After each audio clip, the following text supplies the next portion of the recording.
Hey guys, what's going on? Inception here, and welcome to another video. Ladies and gentlemen, we got Fabian Delph's card. Probably going to be one of the more earlier ones in regards to doing this card. But this one should definitely be an interesting card to put in a team. Do they actually do the walkout for attaining that card? And they don't. They really should do the walkouts for most objectives and stuff. Just to make it, just kind of make it feel like you actually kind of like got the card, but it is what it is. Ladies and gentlemen, we also got Rustilon's card. I'm going to put him in the team as well. This is the team that I used for these squad battles because they needed you to score with like League 1 players and all that kind of stuff. I'm going to be getting Tifo, Zidane's Tifo, or Tifo, whatever it's called. And we're going to basically take it from there. So, yeah, guys, I'm going to show you guys what we're going to do with Fabian Delph's card in regards to the teams that we're working with. As you guys can see, we're working with a lot of different things right now. Premier League is a team that I wanted to put him in myself, right? Because if you guys look at this team in particular, there's a lot of different options you can go with. This Sissoko card I actually packed, which was absolutely insane, by the ways. But this Fabian Delph card is a medium-high work-rated player, and I feel like he would fit this team really nicely. And it's a free card you're essentially getting through gameplay, so it would definitely be like a very, very fun concept type card to put into your team. So with Fabian Delph in the squad, we can put him on the left side here. So if we were to put him on the left side over here, you could see that he gives Kent that full chemistry that I need. Obviously, I would have to switch Fabian Delph to a from a CDM to a center mid. So he would fit in this team really nicely, actually, because of the fact that he is English. He gets that link with Kent, and he looks like he'd be an okay CDM, right? So two different Futmas cards right now for the Premier League team. Sissoko would have to be removed, and Jesse Lingard would have to be added into the squad. If Jesse Lingard were to get a Premier League Futmas card, he actually wouldn't be that bad. I would actually consider doing him. Actually, no, I wouldn't, because he has a 3-star weak foot. Never mind. But Rashford and Lingard are in the team in general, just so that I can do play reviews with them.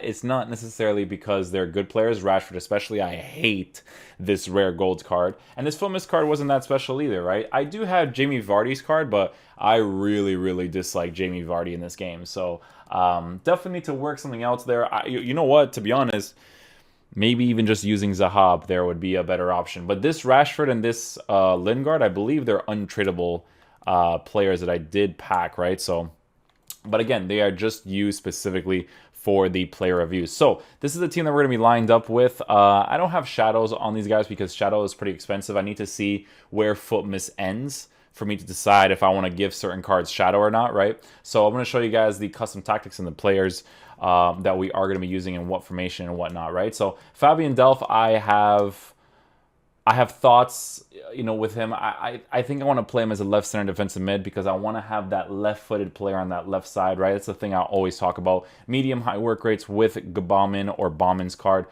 in the right center defensive mid position would be very nice. Trossard, I play him as a cam, but Trossard, I'm telling you guys, do not use him as a cam. He does not feel like a cam, okay? So what I'm actually going to do right now for this team is I'm going to put Jesse Lingard in the cam position and Trossard on the side. Trossard's card, don't worry about his reactions being low. You got to give him a Hunter. Hunter is the only card that I personally feel like would be usable on him because playing in the central cam position, he just doesn't really position himself that well.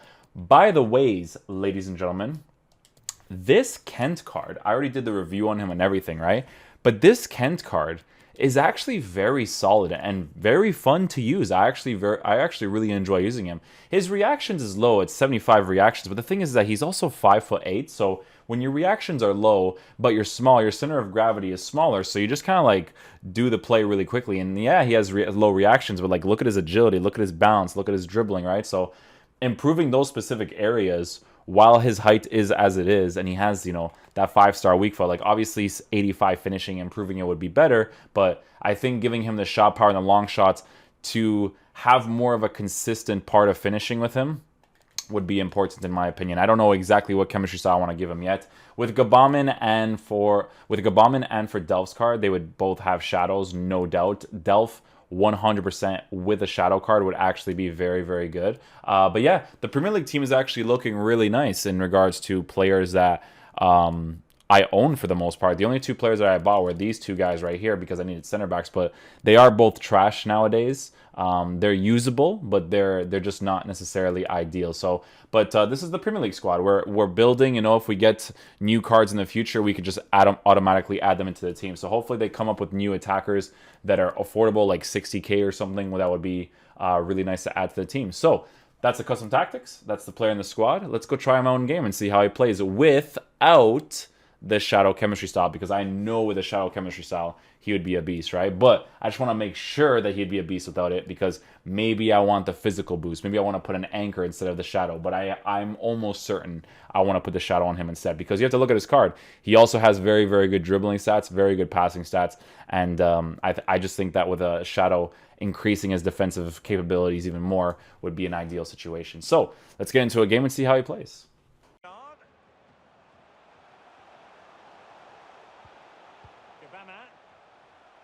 Do they mean business on this occasion?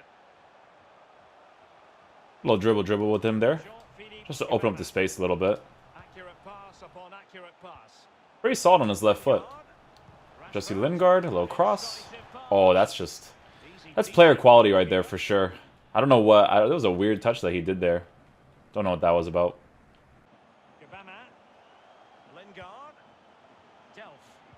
He's a little bit of that space right there. Rashford with the flick. Everyone's making runs right now, so I think with this team in particular, like that's why the tactics you use, they don't work for all the teams that you use, because the way that the team is moving around the pitch right now, I'm not necessarily a fan of. They're kind of like spread out a certain way that I'm just not really huge on. So I might have to switch this. I might have to switch the width or something to like lower, or maybe make their attacking play possession based. That might be the ideal situation here.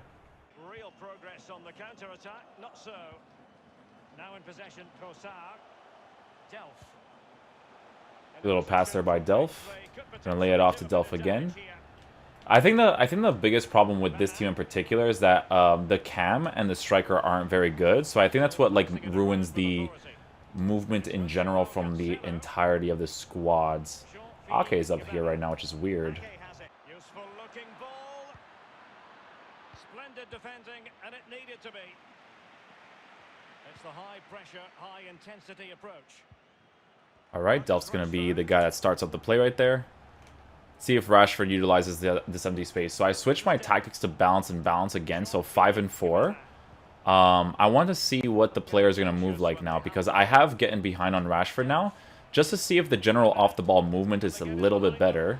And it does end up working really well for us, actually. So that's why it's very important to understand the tactics and the instructions that you like on your players, because it's obviously going to make a very big difference. But I really do think the reason, or the biggest reason why the team isn't moving as it probably should, is because of the fact that I am using Jesse Lingard and Rashford as a striker, and I feel like the quality just isn't there with those two. But so far, I would say that I've been enjoying Gabamin and Delph. I think specifically, I would have to tell both of them to man mark. I don't know why, but as I'm using them, I feel like that would just be the best course of action, because I don't feel like they're involved enough defensively, and I feel like if both of them were on man mark, they would be, and I don't think it would necessarily mess them up that much. So definitely gonna have to keep checking it out to see what I would prefer. But I do like Delph, that I like that Delph is like an agile player, because I like a CDM that can move on the ball quickly, so that you can open up the space really fast as well, right? Little touch right here, and his defender gets it. We should be able to make the extra passes right there, so I have to keep looking out for those when I do attack. Now in possession, Kossar. Rashford. This is Delph. Lingard. A little finesse shot with Lingard. Nice. Okay. I need to look for the extra angles. That's what it is, man. There's so many like extra passes that I'm not utilizing, which I probably should be. Yeah, so like I said, I just don't feel like they're involved in the play that much defensively, which is obviously a huge problem, because this whole game's defensive meta is to defend with your midfielders for the most part. So I am actually going to change that instruction on them to see if that makes a bigger difference on them.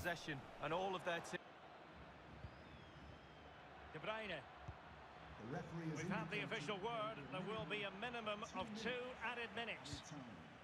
Yeah, so the problem with Fabian Delph right now is that he doesn't really feel like he plays on medium-high work rates. He feels way more attacking-oriented than he does defensive-oriented, which is very interesting because his general movement in certain situations, see, like, look at where he is right now, right? Like, I didn't even necessarily bring him up myself.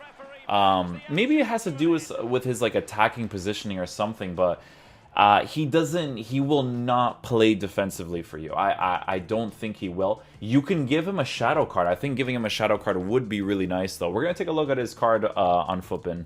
Alright, guys, so final verdict on the card. I would highly recommend not using him as a CDM. He didn't really feel like he did anything for me in the CDM position. I didn't see any urgency from him to come back.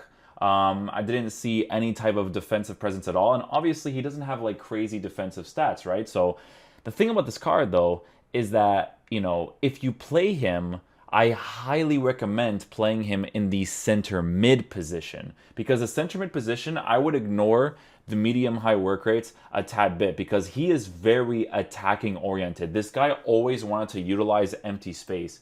I don't know if his card has any traits per se, but he definitely felt like he always wanted to attack. Injury-prone long shot taker. Yeah, that was such an interesting thing with this card. He always wanted to be in the attacking position, but he did utilize open space really well when he did notice it. So maybe playing him as a center mid with a Hunter chemistry style could be the play. Who knows, right? I do think he needs the pace upgrade. I think that's a mandatory thing. His dribbling is quite nice. I actually really enjoyed it. His passing was also very nice. The stuff like vision, crossing and stuff, those are obviously important, but I feel like these two being good is more important. Physical is not too bad. It doesn't matter too much on his card because he is very small. He's 5'9", so not really going to notice a big difference with him, but you know, as a CDM, I just feel like he didn't offer me much. Like, Gabamin offers me more when he plays with somebody else. It was weird. The dynamic between those two together, it just wasn't there, right? But Gabamin, I've tried him as a CDM with somebody else, and he definitely played that role more, or he played that role better, right? So, the only two cards I would recommend you guys giving him, honestly, is Hunter, because you need the pace. I really think you do. If you play him as a CDM or a center mid, which is the only positions you can play him in. Don't play him as a cam and stuff. Yeah, give him a Hunter. Give him a Shadow. Shadow, I think, would be really beneficial to the card. If you play him as a center mid, yes, he'll be lacking in the finishing, but again, sentimental, fun type of card to get. It's a free card, and I could use it from time to time, right? I just won't buy the chemistry style specifically for his card. But that is going to conclude the video for today, guys. Thank you guys so much for watching. I'll catch you guys for the next one. Peace out, dudes. Love you guys.